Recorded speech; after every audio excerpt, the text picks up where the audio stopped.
la genética de Satanás. Como un subtítulo podríamos llamar la corrupción de la imagen de Dios en el ser humano. Y les pido que abran su Biblia en el capítulo 1 del libro del Génesis para iniciar esta maravillosa serie que va a contar tal vez de 2 conferencias, y vamos a profundizar y vamos a entender de qué manera Dios, como dice Proverbios, vela por el conocimiento. Dios es el que controla el conocimiento. Voy a tratar de ser lo más explícito. No se imaginan cómo le pido a Dios que me dé sabiduría para esta serie, para poder explicarles claramente las maravillas y las profundidades de la palabra de Dios. Pero cuando Dios dice que Él vela por el conocimiento, significa lo siguiente: después de toda la historia, el conocimiento aumentó de una forma increíblemente desproporcionada en contraste con 18 siglos de historia en el siglo XX. Ahora, ¿por qué los descubrimientos del siglo XX, como la fisión nuclear, la penicilina, la televisión, las computadoras, los satélites, por qué el motor de gasolina, por qué eso no se descubrió antes? ¿No te lo has preguntado? ¿Por qué no en el siglo XVI? ¿Por qué no en el siglo XVII? ¿Por qué tiene que ser en el siglo XX? Bueno, Dios le había dicho a Daniel en el capítulo 12 de su libro que sellara las palabras del libro de Daniel y que muchas profecías iban a estar selladas. O sea, cuando Dios le pone un sello a algo, significa que nadie lo puede abrir más que el Espíritu Santo. Y Dios tenía el tiempo, porque Él es el Señor del tiempo, ¿verdad?, para que en el siglo XX quitara el Espíritu Santo el candado y pudiera entonces abrirse el conocimiento a toda la población del mundo, y comenzaron las ideas. Porque ¿qué son los inventos? Ideas. ¿Quién inventó que el pararrayos, que la televisión? Ideas que entran a la mente, y la pregunta es: ¿de dónde vienen esas ideas? ¿Y por qué tan pocos seres humanos tienen esas ideas? Einstein estaba haciendo cálculos y de repente dijo: E igual a mc al cuadrado, la energía es igual a la masa por la velocidad por la luz, etcétera, etcétera. ¿Y por qué solamente hay un Einstein? ¿Por qué solamente hay un Rembrandt pintor, un William Shakespeare? Son pocas personas las que tienen ideas que han transformado la tecnología, los avances científicos y el mundo, porque Dios se las ha dado. Y estas ideas y este conocimiento que en el siglo XX se abrió, va a ir aumentando mientras más nos acerquemos al final de la historia humana. Entonces, mientras más nos acerquemos al final de la historia humana, más vamos a entender este libro. Las profundidades que se encuentran y que no nos bastarían 1000 años más para poder saber que lo que sabemos, no lo sabemos como lo deberíamos de saber. Que miramos en parte, miramos como a través de un espejo. No podemos ver claramente porque nuestra imagen fue corrompida desde Adán hasta nuestros días. La imagen de Dios en nosotros fue corrompida. En otras palabras, el ADN, el código genético hereditario, fue alterado en el ser humano. Y el ser humano, cuando se rebeló contra Dios, perdió el conocimiento de Dios. Y comenzó a funcionar el ser humano guiado por lo que ve, por lo que oye, por lo que huele o por lo que se siente. Esta filosofía se llama empirismo. O sea, yo no creo lo que no veo, lo que no huelo, lo que no siento, que es la base del ateísmo, de la psicología y de la evolución, el empirismo. Sin embargo, venimos a la Biblia y nos damos cuenta que hay otra dimensión que trasciende el cerebro. El cerebro es un órgano, y el cerebro es masa que no puede producir pensamientos ni conciencia. Una piedra no puede producir vida, la materia no puede producir pensamientos, la materia no puede producir conciencia. Entonces ahí es algo que trasciende el cerebro, que es la conciencia y los pensamientos. ¿De dónde vienen, señores ateos? ¿De dónde? ¿Quién produce estos pensamientos en nosotros? Esas ideas, ¿de dónde vienen? Y eso es lo que vamos a comenzar a inspeccionar, porque vamos a ver por qué Cristo tenía que nacer de una virgen. Y vamos a ver desde el principio de la creación qué tremenda profecía existe de que de la semilla de la mujer vendría el Mesías y Satanás tendría una semilla. Y vamos a ver también la relación tan increíble que existe, porque hasta a finales del siglo XX se descubrió la genética. Aun cuando en 1860 Gregorio Mendel fue el que comenzó con los primeros experimentos de la herencia, no fue hasta 1953-54 cuando Crick, un norteamericano científico, comenzó a descifrar el código genético del ser humano. Y acabó el siglo XX con el programa del genoma humano, gracias a Dios, dirigido por Francis Collins, que es cristiano, que están tratando de investigar más y más la información y el programa, el software que tenemos en cada uno de las billones de células de nuestro cuerpo humano. Nuestro cuerpo humano tiene billones de células y en cada célula de nuestro cuerpo se encuentra el centro, cromosomas, los genes y el código genético. Y en cada célula de nuestro cuerpo está la información para reproducirnos. ¿Quién puso ese programa, ese software en cada una de nuestras células? Que tiene la complejidad más grande de la empresa y la compañía más grande que el hombre pueda construir. Bueno, vamos a la palabra de Dios. Que le salga humo por las narices. Ya es importante que el pueblo de Dios piense. Fíjense lo que les acabo de decir. Ya es importante que dejes de ver telenovelas, Calimán, la revista Duda y tantas babosadas y tantas tonterías, y que comiences a memorizar la palabra de Dios, a vivir más cerca de Dios, para que el Espíritu Santo comience a expandir tu mente y puedas entender tantas cosas que no entiendes por tu terquedad, por el pecado, porque el pecado obscurece y llena de tinieblas el entendimiento. Si hay un hombre que tiene una relación equivocada con su esposa y viene a la Biblia ese hombre, hasta que no arregles tu situación con tu esposa, se te cierra el conocimiento, se te cierra el entendimiento.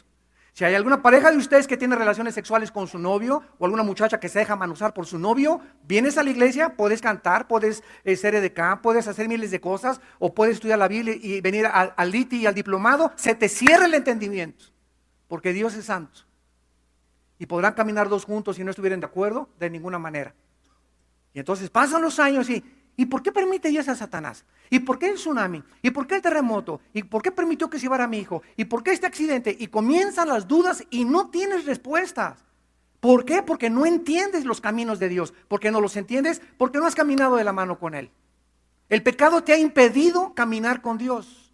Y te ha impedido disfrutar esa vida en abundancia que Cristo nos vino a dar mediante el camino de la santidad. En Génesis 1, versículo 27, 26 y 27, la Biblia nos revela que el ser humano es una creación directa de Dios. La Biblia contradice la teoría famosa que postuló Carlos Darwin, de que somos el resultado de un accidente, de una selección natural, de una evolución fortuita y accidental, etcétera, etcétera, porque la Biblia dice que Dios dijo, hagamos al hombre a nuestra imagen y semejanza. El ser humano ha sido creado a la imagen y semejanza de Dios. ¿Qué significa esto? Significa que fuimos creados más arriba o en un nivel mucho más elevado que el nivel de los animales. Todos los animales tienen alma, como lo vamos a ver. Los animales tienen alma, que es el alma, las emociones, los sentimientos, el intelecto y la voluntad. Los animales pueden aprender, los perros pueden aprender a abrir el refrigerador, a traerte el periódico, los caballos son entendidos, los delfines mucho más. Los animales tienen entendimiento, pero limitado. Los animales tienen sentimientos, los perros se ponen tristes. Yo recuerdo mis caballos que tenía hace muchos años, ¿verdad? De qué forma me seguían y de qué forma, aunque no los veía llorar mis caballos, manifestaban emociones, alegría cuando veían el maíz que les sonaba para que vinieran a comer el maíz y tristeza cuando no tenían comida. En fin, los animales tienen emociones, tienen sentimientos que son el resultado del alma. Pero el ser humano fue creado a un nivel mucho más alto a la imagen de Dios. Semejantes a Dios sin ser dioses. Esto es muy importante. Semejantes a Dios sin ser dioses. Ahora, esta semejanza con Dios, ¿qué significa? ¿Qué es lo que vamos a tratar de descifrar? Dice la Biblia que Dios es espíritu, Juan 4:24. Entonces ya tenemos un paso más elevado. El ser humano, al ser creado a la imagen de Dios, significa que somos seres espirituales. Los animales no tienen espíritu, tienen alma, tienen vida biológica, pero no tienen espíritu. Nosotros tenemos espíritu. Sin embargo, esta imagen que Dios le puso al ser humano cuando fue creado, en el momento en que el ser humano le dijo a Dios, no quiero seguirte, yo quiero decidir lo que es bueno y lo que es malo, el árbol del conocimiento del mal, ¿eso dice? Del conocimiento del bien y del mal. O sea, había en ese árbol que Dios les dio algo de bien. No dice el árbol del mal, ese árbol está podrido, no. Hay algo de bien en ese árbol. Pero yo quiero, dice Dios, que ustedes no decidan lo que es bueno y lo que es malo, porque yo soy el legislador cósmico. Yo soy el único que les puedo decir qué es bueno y qué es malo. Y Adán y Eva dijeron, no, nosotros lo podemos decidir como seres humanos. Y Dios los dejó que ellos participaran de ese árbol. Y en ese momento, desde Adán hasta nuestros días, el ser humano ha tratado de decir qué es bueno y qué es malo. Esto se llama relativismo en filosofía. Relativismo. Pues para ti eso es bueno, para mí eso es malo. Para ti ser homosexual es bueno, para mí es malo. Para ti es bueno fumar marihuana, para mí no es malo. Para ti es malo el adulterio, para mí no es malo el adulterio. Para ti es malo robar, para mí no es malo robar. Los nazis, la conferencia que di ayer en el Hotel Sheraton, se las recomiendo, las lecciones del nazismo, expliqué, ¿verdad?, que en el juicio de Nuremberg, los nazis dijeron, es que para ustedes, los del occidente, es malo lo que nosotros hicimos, pero nosotros estábamos obedeciendo al Führer. Y lo que el Führer nos dijo, lo teníamos que obedecer. Entonces, ¿bajo qué ley, dijeron los nazis, nos van a juzgar? Los nazis sobrevivientes de la Segunda Guerra Mundial. Y entonces se formó un conflicto dentro de la misma jurisprudencia, dentro del área jurídica. Los abogados más eminentes del mundo comenzaron a preguntarse, los nazis los retaron, ¿bajo qué leyes nos van a juzgar? Bajo nuestras leyes era permitido matar, asesinar por causa del Reich y del Partido Nacional Socialista Nazi. Pero ustedes tienen esas leyes, nosotros tenemos esas leyes. ¿Por qué nos juzgan con sus leyes? Hasta que finalmente un abogado cristiano que fue enviado desde Washington a Berlín dijo lo siguiente, bajo la ley de la conciencia. Bajo la ley de la conciencia, le dijo, ustedes mataron su conciencia. ¿Qué es la conciencia? Esa voz que nadie puede negar que está entre nosotros, que nos dice que algo es bueno y que es malo, hasta que tú llegas a decir, no, no es malo, no es malo, no es malo, no es malo acostarme con mi novio, no es malo acostarme con mi novio, hasta que cauterizas tu conciencia y te acuestas como si te comieras una concha en la noche remojada en chocolate. Y lo haces de lo más natural del mundo, porque ya cauterizaste tu conciencia. Al Capone a los 14 años de edad mató a una persona por primera vez, no durmió. A los 15 mató a otra persona, durmió un poco menos. A los 17 había matado 4 o 5 personas. A los 18 Al Capone ya había cauterizado su conciencia. Eso le pasa a los asesinos, a los narcos, a los secuestradores. Llega un momento en el que esa voz dentro de ti la apagas y te conviertes en un animal. Ya no eres guiado por tu conciencia, eres guiado por instintos asesinos de odio y de rencor. Porque esa conciencia que nos diferencia de los animales, de que hay un Dios y de que somos responsables delante de Dios y de que el pecado tiene que ser pagado, lo has asesinado dentro de tu corazón. Robar igual, ¿verdad? Comienzas a robar y te robas 500 pesos, 1000 pesos y se te hace una costumbre y llegas a convencerte de que no es pecado. Y llegas a creer que lo que estás haciendo no es malo. No, yo robo, pero no comparado con los que roban tantos millones, ni con los banqueros. Me robo un clavelito de vez en cuando o una canita al aire. Yo soy adúltero, pero no como mi compadre que tiene 3 amantes. No, yo un amante de vez en cuando. Y comenzamos así a maquillar el pecado. ¿Por qué? Porque la imagen ha sido deteriorada y corrompida desde Adán hasta nuestros días. En otras palabras, el código genético humano fue alterado. Síganme con mucho cuidado, aquí partimos. El código genético que traemos en cada una de nuestras células fue alterado, fue modificado, fue deteriorado por el pecado. Hagan de cuenta que perdimos ciertos bits como una computadora en el código genético. ¿Y qué fue lo que perdimos cuando entró el pecado en el mundo? El conocimiento de Dios. Perdimos el conocimiento de Dios. ¿Qué es la vida cristiana? Juan 17:3. ¿Qué es la vida cristiana? Y esta es la vida eterna. ¿Qué? Conocimiento. volver a recobrar, que te conozcan a ti y a Jesucristo a quien tú has enviado. ¿Qué es la vida cristiana? Volver otra vez a reprogramarnos, a volver a conocer otra vez a nuestro Creador. Y como el ser humano no sabe quién es Dios ni cómo es Dios, pero trae en su conciencia la eternidad, Eclesiastés capítulo 3 versículo 11, el ser humano inventó las religiones. ¿Qué son las religiones? Intentos, teorías, filosofías, sistemas de pensamiento que tratan de reunirse, ya viene la palabra religión, revolver, ligos, ligarse, de volver a ligarse con su Creador. ¿Cómo? A través de sacrificios, yéndome a la villa, golpeándome el cuerpo, portándome bien, siguiendo ciertos ritos, ciertas ceremonias, y aparece Cristo en el escenario.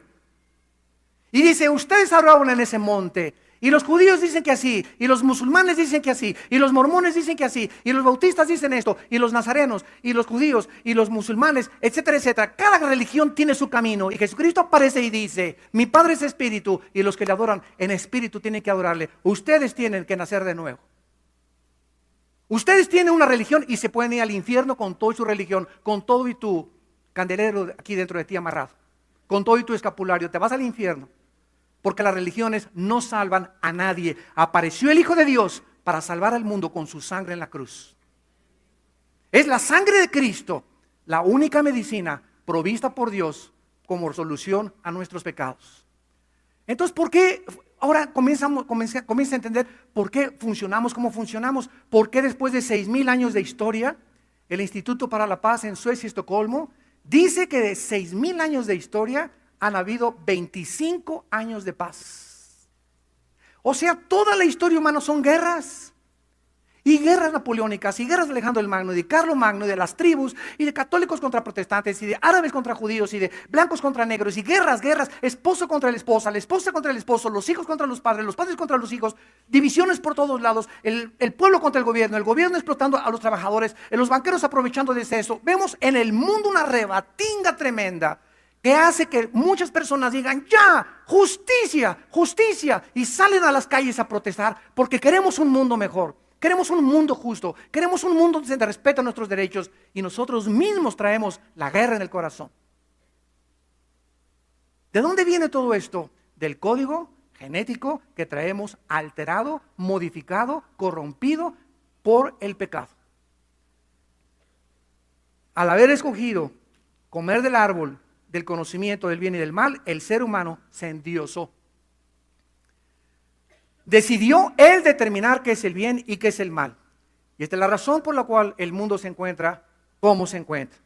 Dios envía a su Hijo a morir en una cruz para corregir el problema moral, genético, espiritual mediante su muerte.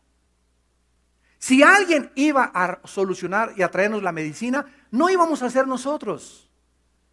Porque el pecado alteró mi mente. Estamos como en tinieblas mentalmente, no percibimos el mundo espiritual. Repito, solamente juzgamos por lo que vemos, oímos, sentimos. Pero para poder penetrar y romper esta barrera del mundo invisible espiritual que existe, necesitamos que alguien de ese mundo espiritual entre a nosotros, nos quite las vendas y podamos ver que existe algo mucho más allá que trasciende lo material y lo visible y lo terrenal. Y ese mundo invisible donde existe Dios y millones de criaturas, es el mundo donde esas criaturas pueden entrar a nuestra dimensión, pero nosotros no podemos entrar a esa dimensión más que guiados por el Espíritu de Dios. Ahora escúchame muy bien, la brujería, la hechicería, los magos y las personas que practican lo oculto, lo paranormal, saben en su conciencia que hay algo que trasciende por los fenómenos paranormales, por voces, etcétera, etcétera, porque no saben quiénes son, pero nosotros sabemos quiénes son: demonios, criaturas invisibles que están continuamente hablándonos al oído y dándonos ideas de destrucción. Mátate, quítate la vida, no sirves para nada, no te puedes volver a casar, nadie te va a hacer caso, eres una gorda, eres un gordo, nadie se va a fijar en ti, nunca vas a progresar. Y se pinta un panorama oscuro para abortar la misión que Dios tiene para tu vida. Entonces, esas criaturas invisibles espirituales son las que tratan de atormentarnos.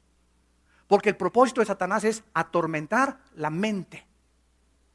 Y si tú permites que esas ideas de celos, de envidia, de avaricia, de codicia, de odio y de rencor por otros llenen tu corazón, bloqueas totalmente la ayuda del Espíritu Santo en tu corazón y no vas a poder ver la luz ni la verdad jamás.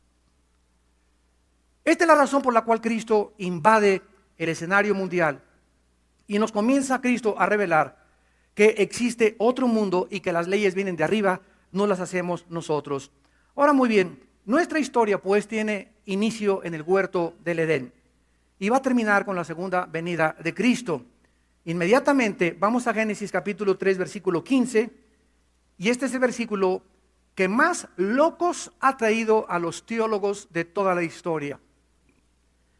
Es el versículo que hasta hace 30, 40 años no se podía entender. Recuerden cómo comenzamos esta conferencia. El conocimiento es progresivo. Mientras Dios alumbra los ojos de la ciencia, Dios permite que a través de la observación de la ciencia y de los experimentos científicos nosotros comprobemos que es verdad la Biblia. O sea, la ciencia no comprueba que la Biblia tiene razón. La Biblia comprueba que lo que se está descubriendo es verdad. La ciencia es juzgada por la Biblia, no la Biblia por la ciencia. Entonces, Dios ha permitido el descubrimiento de la genética. Miles de años antes de que se descubriera, ya Dios había dicho desde el Génesis 1, cada árbol producirá una semilla según su fruto, según su género.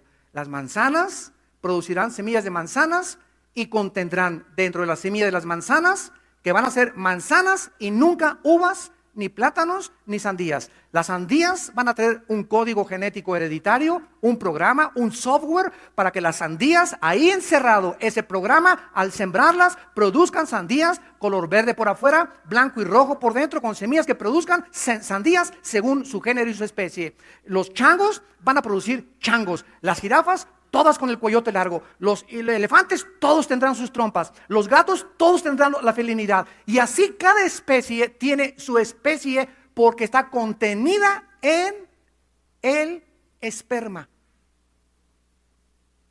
que la Biblia llama la semilla. El esperma determina el género y la especie. Un esperma de un chango nunca producirá perros. Un esperma de un hipopótamo nunca producirá elefantes, porque el código genético hereditario contenido en un software ahí en las células de cada animal determina el cuerpo, el tamaño, el color, la estructura que Dios escogió y determinó. Esta es la razón, señores ateos y evolucionistas, que les enseñan a los estudiantes que venimos de Chita y del chango. Esta es la razón por la cual nunca se ha podido descubrir el cambio genético y la mutación de una especie a otra especie. En 6,000 años de historia no ha habido ninguna prueba del famoso eslabón perdido. Y no solamente tendrían que encontrar un eslabón, tendrían que encontrar miles de eslabones. No ha habido nunca una mutación de una especie a otra especie. Ni de insectos, ni de mamíferos, ni de reptiles, ni de ninguna especie de animal, menos de seres humanos. Nunca ha habido una raza subhumana. ¿Por qué? Por las leyes genéticas de Dios. Ahora, este versículo de Génesis 3:15, repito, hasta que comenzaron a descubrir la cosa de la genética, se comenzó a entender lo siguiente. ¿Qué dice este versículo? Dios le está hablando a Satanás. Pondré enemistad entre ti y la mujer, entre tu simiente y la simiente suya. Esta te herirá en la cabeza y tú le herirás en el calcañar. Por favor, apunten el significado de la palabra hebrea simiente. Es la palabra sera con Z, así como suena, sera con Z. Y se tradujo en la Biblia semen, esperma, descendencia, relaciones sexuales, fecundar y alianza. Repito, se tradujo en la Biblia semilla, semen en Levítico 15:16, descendencia en Levítico 21, acostarse o tener relaciones sexuales en Levítico 19:20, fecundar en Números 5:28 y alianza en Daniel 2:43. ¿Ven ustedes la interrelación de todas estas traducciones e interpretaciones? ¿Qué es lo que hizo que yo tuviera la nariz que tengo y el color de piel que tengo? Yo desciendo de mi tatarabuelo. Entonces, de mi tatarabuelo, mi tatarabuelo tenía el cromosoma Y, porque todos los varones heredamos el cromosoma Y, si no, no serías varón. Lo que nos hace varones es el cromosoma Y. Las mujeres tienen 2 cromosomas, lo vamos a hablar después, XX. Nosotros tenemos XY, los varones. Entonces, lo que nos hace varones es la Y, porque desde mis tatarabuelos, el cromosoma Y, desde Adán, los varones traemos el cromosoma Y, desde Adán. Y las mujeres traen las doble X desde Eva. Y entonces cada uno de nosotros heredamos características físicas, el color de la piel, la altura, la roncha de tu mamá o de tu abuela. Usted trae el lunar de tu abuelito, las narices de perico de Australia de tu abuela o de tu tío, el color de pelo, etcétera, etcétera. Y todo eso, ¿cómo llegó a mí? ¿Cómo llegó a mí toda esa información que hizo el cuerpo, la estatura, la cara que tienes tú y que tengo yo? ¿De dónde viene eso? Del esperma de mi papá y del óvulo de mi mamá. ¿No es verdad? En el esperma de mi papá, microscópico, nos vuela y nos funde los fusibles. En esa partícula microscópica del esperma de mi papá, cuando hubo la eyaculación de mi papá y tuvo relaciones con mi mamá, salieron más de 500 millones de espermas, así como lanzando, y uno solo entró a ovular el huevo de mi madre. Y en ese esperma de mi padre venía contenida microscópicamente el software de Dios. Y cuando se junta el esperma de mi padre con el óvulo de mi madre, y el esperma de mi padre entra al óvulo de mi madre, se juntan los dos y se produce un cigote de 46 cromosomas, y de ahí la herencia genética de la mujer, porque traigo herencia genética y tú también de tu mamá, y la herencia genética de mi papá se juntan, y muchas veces domina más la herencia del padre. Mira, se parece al papá, no se parece a la mamá. ¿Por qué? Porque trae más fuerte la herencia de la mamá que del papá. El tercer hijo, ese sí se parece al papá, ahora sí está guapo, ¿verdad? Oigan, pero esta información, este conocimiento nos sobrecoge, ¿no es verdad? Qué increíble que en cosas tan microscópicas se encuentre encerrado toda esta información, que hasta 1860 Gregorio Mendel, un monje austriaco en Europa, con experimentos con chícharos, comenzó a ver que se transmitían de los chícharos el color, etcétera, etcétera, y hasta 1953 se puede penetrar con los microscopios electrónicos a descubrir la formación del ADN, del ácido desoxirribonucleico, que es el ADN. Bueno, aquí vemos pues en este versículo, Génesis 3:15, que hay un misterio tremendo. ¿Cuál es el misterio? Primero, número 1, se está diciendo y se está profetizando que de la mujer, pero no solo de la mujer, vamos a meterle la lupa, de la simiente de la mujer. Un momento, la primera pregunta, vean qué profundidad de este versículo. Las mujeres no tienen la semilla. El hombre es el portador de la semilla, del esperma, ¿o no? ¿O sí?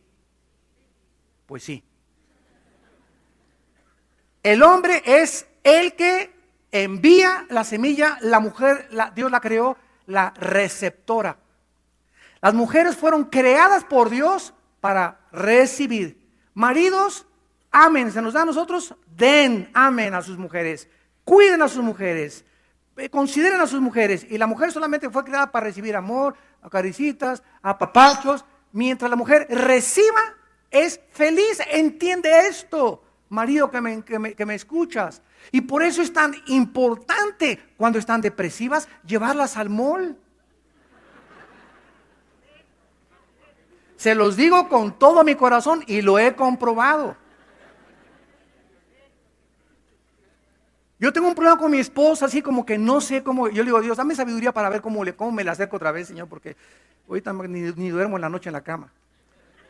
Y siempre viene a mi mente, ¿no? Estoy enojado con mi esposo, cualquier cosa, un conflicto, aquí hubo un desacuerdo con los hijos o lo que sea, y ahí está, ¿verdad? Con su jeta ella por un ratito, y yo no sé qué hacer, ni mucho menos. Es mágico. Le digo, vamos de compras, gorda. Hasta se le cambia la cara. Y miren, y la llevo al centro comercial, al mall, la dejo, me siento ahí con mi Biblia, a leer un libro, lo que sea, una cafetería, y anda a las 3 o 4 horas, llega con una bolsa, con 2, 3 bolsas. Mi amor, te quiero mucho. Así fueron creadas por Dios. Nunca una mujer estará satisfecha con 30 pares de zapatos. Siempre querrán uno más. Tiene 50 vestidos, querrá uno más. Porque fueron creadas así, para recibir, y nunca están satisfechas. Nosotros fuimos criados para dar genética, social y de una forma también psicológica. Entonces, aquí hay un conflicto, ¿verdad? Porque está aquí explicando esto de que la simiente de la mujer. Entonces, muchos teólogos antes del 1860, yo tengo libros del siglo XV, del siglo XVI, del siglo XVII, de muchos cristianos, les fundió los fusibles. Oye, pero aquí se equivocó el Espíritu Santo. No puede esto ser posible, porque la mujer no es la portadora de la semilla. ¿Cómo puede Dios haberse equivocado y haber dicho que de la semilla de la mujer, la semilla la tiene el hombre, no la tiene la mujer?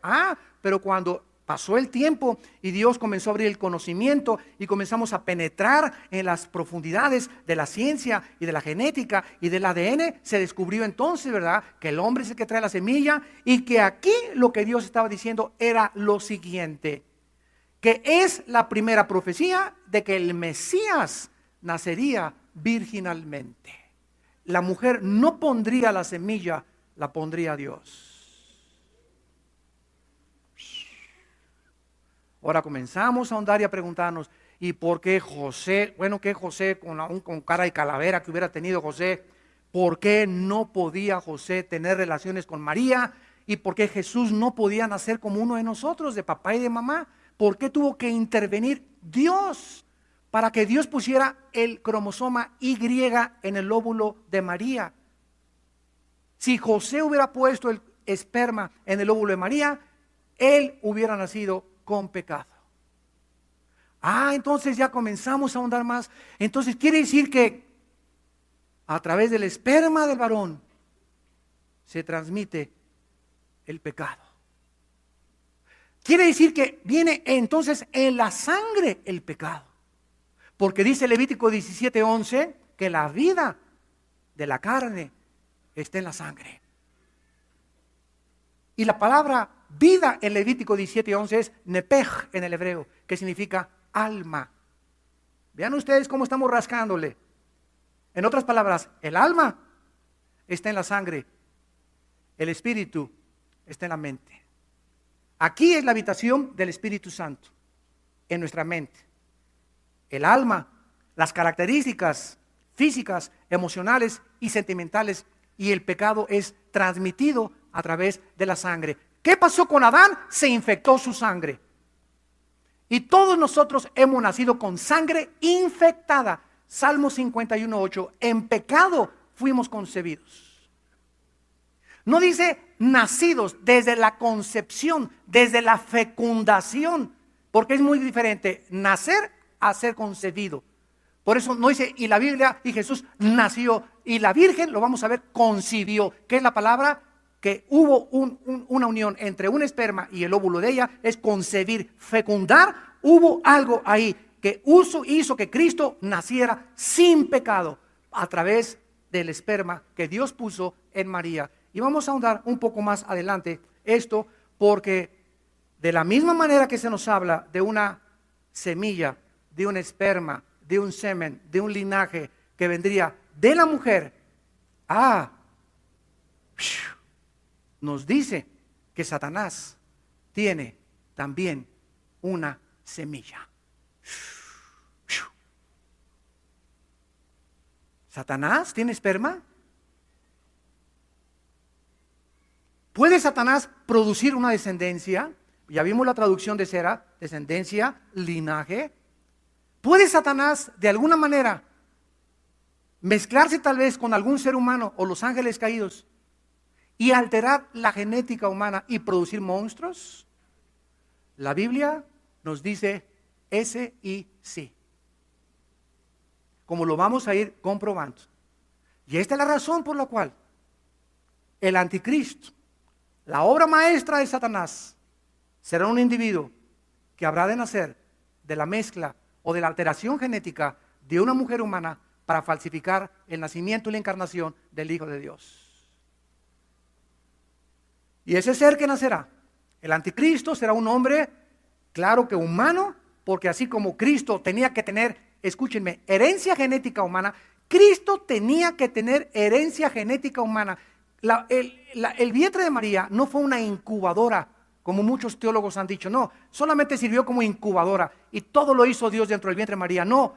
Cristo tenía que nacer de la semilla de Adán, de Abraham, de Isaac, de Jacob, de David, de Noé y de toda la línea que corre a través de la Biblia. El Hijo de Dios tenía que heredar en su sangre la humanidad, pero sin pecado. Porque si el Hijo de Dios, él podía haber sido un ángel que bajara, si el Hijo de Dios no hubiera heredado la humanidad de nosotros, no hubiera podido ser hombre. Y si no hubiera podido ser hombre, no hubiera podido pagar por nuestros pecados. Porque en la cruz del Calvario, el que pagara por nuestros pecados tenía que ser identificado con la raza humana. Identificado con la raza humana, pero sin pecado.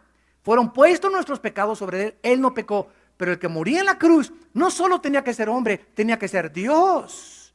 ¿Por qué? Porque solo Dios nos puede perdonar. ¿Ya van entendiendo el plan de redención? No, nada más, Cristo nació en Belén, su mamá fue la Virgen María, bla, bla, bla, bla. Y no pasamos de esas cosas, tenemos que pensar y ahondar y ver qué maravillosa es la Biblia. A la luz de la ciencia, de la genética, de la química, de la física, de la antropología, de la sociología y de todas las disciplinas académicas que existen. Es maravilloso, de la literatura, de la poesía. Es un libro extraordinario. Y de veras no hay un gozo más grande que enseñar la Biblia y que aprender la palabra de Dios. Nos va abriendo la mente y y así vamos como los niños, ¿verdad? Entras a la clase japonesa, esa es la A, esa es la B, esa es la C, y ya conoces el abecedario en japonés y comienzas a armar ya frases y en hebreo igual y en griego y cualquier cosa que aprendamos, así tiene que ser. Toma tiempo, dedicación y disciplina. Y pagar el precio de querer aprender, de querer conocer a Dios. Muy bien, ¿qué ha hecho entonces Satanás después de saber que de la semilla de la mujer, escuchen, el Hijo de Dios vino al mundo gracias a una mujer? El cuerpo de Cristo genéticamente vino de una mujer, no de un hombre. Las mujeres, arriba las mujeres.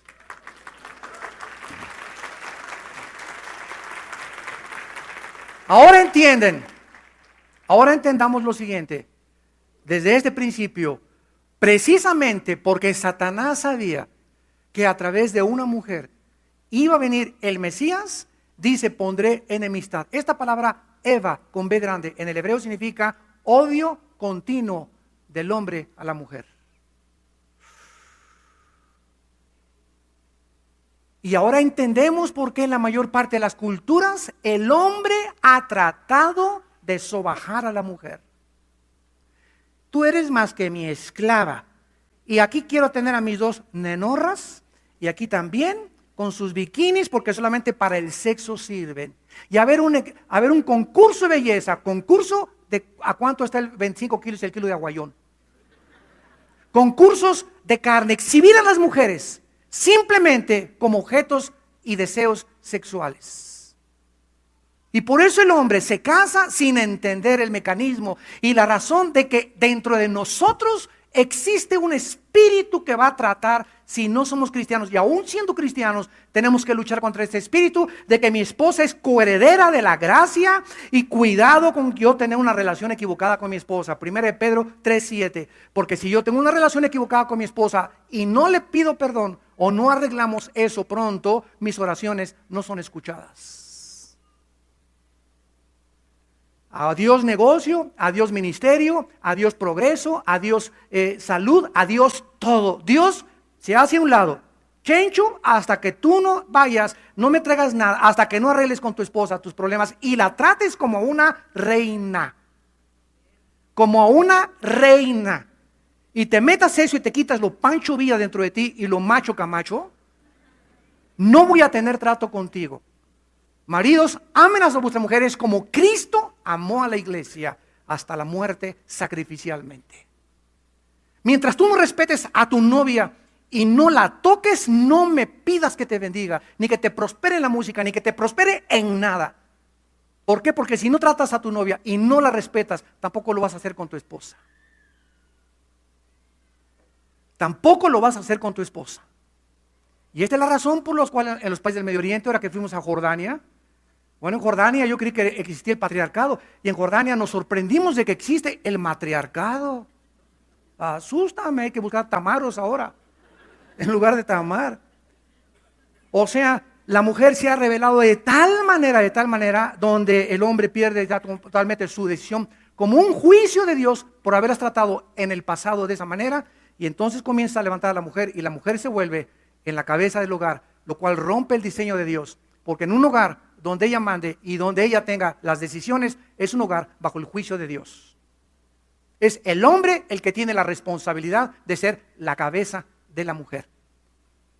Y no significa despreciarla y tratarla como una sirvienta, al contrario, significa entender el papel que Dios le dio a ella y que dio a nosotros. ¿De dónde viene ese odio del hombre contra la mujer? Ese menosprecio viene de Satanás.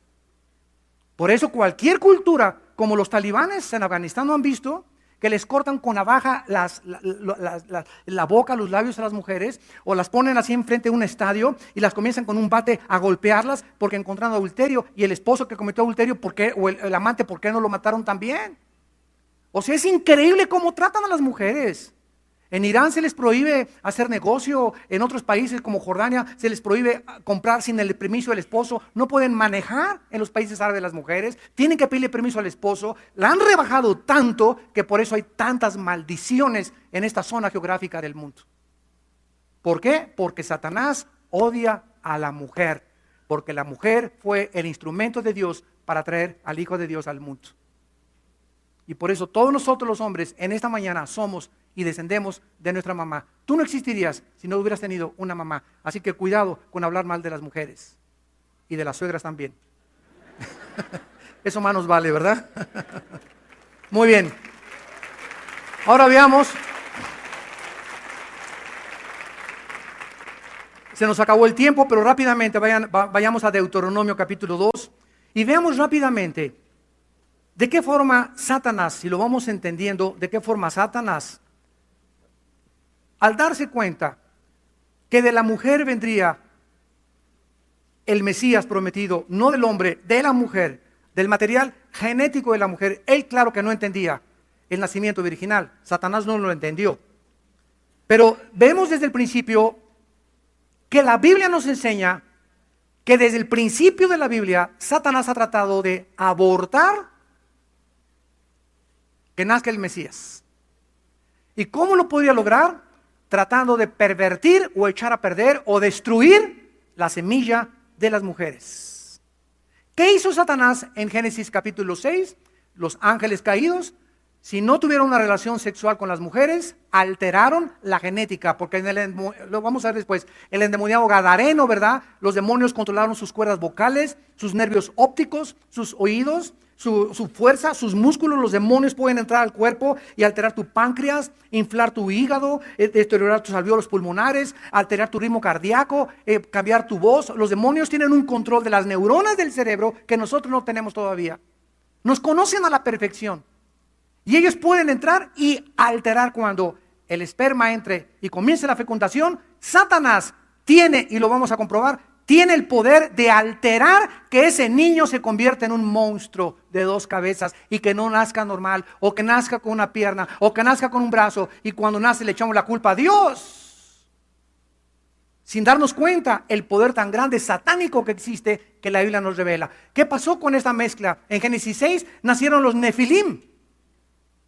Nefilim en el hebreo significa seres caídos, de 4 o 5 metros de estatura, con 12 dedos en las manos y 12 dedos en los pies. La Biblia les llama los gigantes.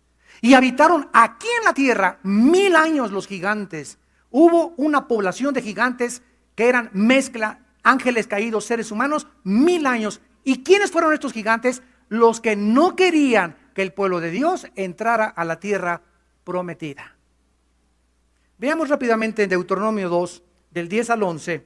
Los semitas, significa terribles en el hebreo, habitaron en ella pueblo grande, numeroso, como los hijos de Anac. Por gigantes eran tenidos los hijos de Anac, los moabitas y los llamados emitas. Versículo 20. Por tierra de gigantes fue también ella tenida, habitaron en ella gigantes en otro tiempo, a los cuales los amonitas llamaban los somsomeos. La palabra somsomeos significa poderosos, vigorosos, crueles y sanguinarios. Brinquémonos al capítulo 3 de Deuteronomio, versículo 11, y vean ustedes esto que nos va a asombrar. Deuteronomio 3, 11. Porque únicamente, escuchen esto, está hablando de un rey en la tierra de los cananitas. Og, rey de Basán, había quedado del resto de los gigantes, su cama una cama de hierro. No está en Rabá de los hijos de Amón. La longitud de la cama de este chiquilín era de 9 codos. Un codo es aproximadamente 63.5 centímetros. Es la medida antigua, Babilonia y Caldea, de aquí a la punta del dedo. Aproximadamente 65 centímetros. Esto significa que la cama de este rey medía 5 metros. Su anchura 4 codos, 3.20 metros. Según el codo de un hombre, que son 63.5 metros. Versículo 13. Y el resto de Galad y todo Basán del reino de Og, toda la tierra de Argó, que se llamaba la tierra de los gigantes, le di a la media tribu de Manasés. Rápidamente, 2 de Samuel 21, y veamos quién acabó con los gigantes. No es de sorprenderse, ni más ni menos que el rey David. Aleluya. Dice 2 de Samuel 21, versículo 20. Hubo otra guerra en Gat, donde había un hombre de gran estatura, el cual tenía 12 dedos en las manos, 12 dedos en los pies, 24 por todos, y era también Sera, descendiente o del esperma o del linaje o del semen de los gigantes. Vemos pues que todo esto comenzó a transformar el mundo porque Satanás quiso alterar la genética, producir monstruos. Al darse cuenta que en ninguna de las mujeres con las que se mezclaron los ángeles pudieron producir al Mesías, entonces los gigantes desaparecieron de la tierra. Los griegos hablan de los titanes, y las mitologías caldeas, fenicias y sirias mencionan también en su mitología a que hubo gigantes aquí en el mundo habitándonos. David acaba con ellos, y uno de ellos fue Goliat. Y cuando David se enfrenta a Goliat, nos damos cuenta que un solo gigante había aterrorizado al ejército de Saúl. Y cuando David se enfrenta con Goliat, recoge 5 piedras. 5 es el número de la gracia. Y las mete aquí en su bolsa. Tú vienes a mí con espada y lanza, y yo vengo a ti en el nombre de Jehová de los ejércitos, filisteo incircunciso, hijo de Moloc. Y ahí voy. Y qué pedradón que le da aquí al gigante, ¿verdad? Porque juntó, aquí lo vemos, no lo leí en 2 de Samuel 21, ahí menciona que Goliat tenía 4 hermanos. En otras palabras, David decía, y échame a tus 4 hermanos también. Bueno, esto ya es una especulación, ¿verdad? Pero yo estoy seguro de que sí así fue. Padre, te damos gracias por tu palabra en esta tarde. Ayúdanos a seguir, Señor, discerniendo, penetrando el maravilloso mundo espiritual que solo tu Espíritu Santo nos puede revelar, porque Él escudriña lo más profundo de Dios. El hombre natural no entiende estas cosas, porque estas cosas se tienen que discernir espiritualmente. Te damos gracias por el plan tan maravilloso, tan perfecto, que tú diseñaste desde el principio para salvarnos a través de la sangre de tu Hijo Jesucristo, en quien oramos y te damos las gracias. Amén.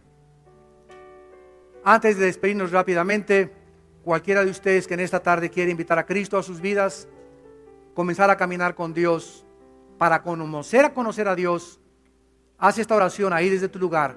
Dile: Señor, te pido perdón por mis pecados.